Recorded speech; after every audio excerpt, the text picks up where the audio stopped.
From the moment Athena Orchard learned something wasn't right in her 12-year-old body, she carried that knowledge with a grace that confounded everyone around her. Born in Leicester, England, to a working-class family of nearly 10 children, Athena was full of life, energetic, passionate about sports and boxing, protective of her 6 sisters and 3 brothers, and spiritually reflective beyond her year. It was just before Christmas when she discovered a small bump on her head. Athena scarcely paused over it until, one day in the kitchen, she collapsed. That led to a horrifying diagnosis: osteosarcoma, an aggressive bone cancer that had invaded her spine, shoulder, and head. Within days, she underwent a brutal 7-hour surgery to remove a tumor from her spine, followed by rounds of chemotherapy that stripped her of her strength and her hair. The disease progressed swiftly. The brave, athletic girl, who once bound through life, now struggled to lift her head from a pillow. Physicians told the family of the cancer's severity. Yet Athena remained determined, whispering to her mother Caroline not to cry, insisting others be cared for before herself. Her positivity refused to yield even as her body weakened. One somber morning in late May 2014, just after her 13th birthday, Athena died at home surrounded by family. Her parents, Dean and Caroline, and her siblings were consumed by grief. In the days that followed, Dean, then 33, began sorting through Athena's things in her bedroom. He moved a full-length mirror that leaned quietly against the wall. That moment changed everything. On the back of the mirror, Athena had written, in black marker from top to bottom, almost 3,000 words, a deeply personal, secret farewell and a gift of wisdom to those she loved most. Dean said he saw words covering the entire surface and began to read, but had to stop after just a few lines, his heart too fragile for so much meaning at once. The letter was simply too much. What Athena had penned was not despair. It was philosophy, encouragement, caution, love, and reflection.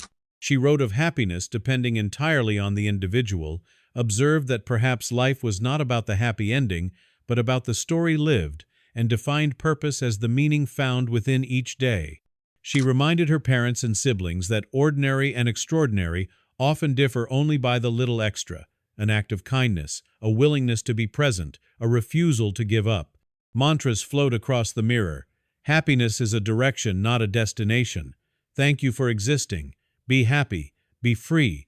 Believe. Forever young. She warned that others know her name but not her story, that few really understood what she had endured. She likened love to glass, beautiful but fragile. She noted that love is rare, life is strange, nothing lasts forever, and people change. She urged making the most of every day, because life-ending illness can arrive tomorrow. She insisted life is only bad if you make it bad. There were deeper confessions buried in the text. Athena wrote, "I'm waiting to fall in love with someone I can open my heart to." She philosophized that love isn't about who shares your future, but who you cannot imagine life without. She said life is a game for everyone, but love is the only prize.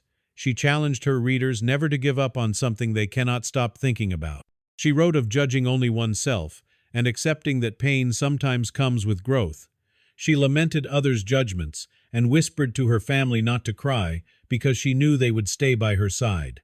She spoke of dreams, pain, reality. Reading the note was a catharsis and a torture. Caroline, Athena's mother, later said that writing had always been a refuge for her daughter, but even she had no idea Athena had created such a legacy. Athena never mentioned it. She didn't announce her plan to leave messages. That depth was ordinary for Athena, a quiet, spiritual girl whose soul held more than her mouth spoke. The family kept the mirror. Caroline said they would never take it down again, that part of Athena remained alive whenever they read her words. Dean tearfully explained that reading the message felt like she was still with them, that her spirit echoed in every sentence. Word of the hidden message spread quickly. Major outlets recounted the story. Lines from her writing appeared in news articles. One excerpt that recurs is, "Every day is special, so make the most of it.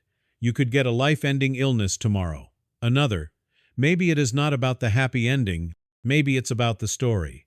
News sources agreed it was almost 3,000 words, hundreds of lines of prose and poetry hidden behind that mirror, expressing clarity and purpose despite unimaginable pain. Athena's diagnosis at age 12, collapse before Christmas, emergency tumor removal from her spine, followed by chemotherapy and hair loss, these became grim landmarks of her final months.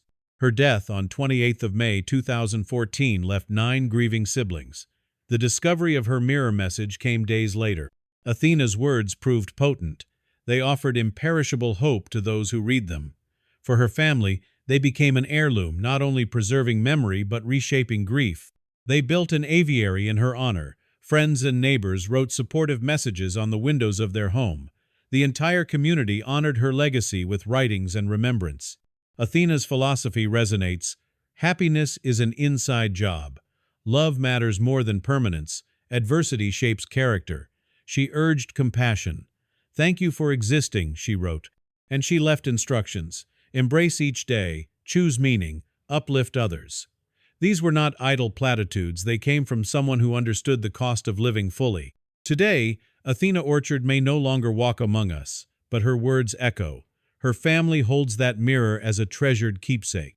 She taught them, and through reporting, all who read the power of vulnerability, reflection, and belief. A 12-year-old battling aggressive cancer composed a message not of sorrow, but of empowerment.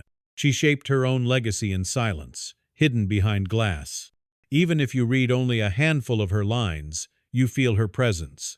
Happiness is a direction, not a destination.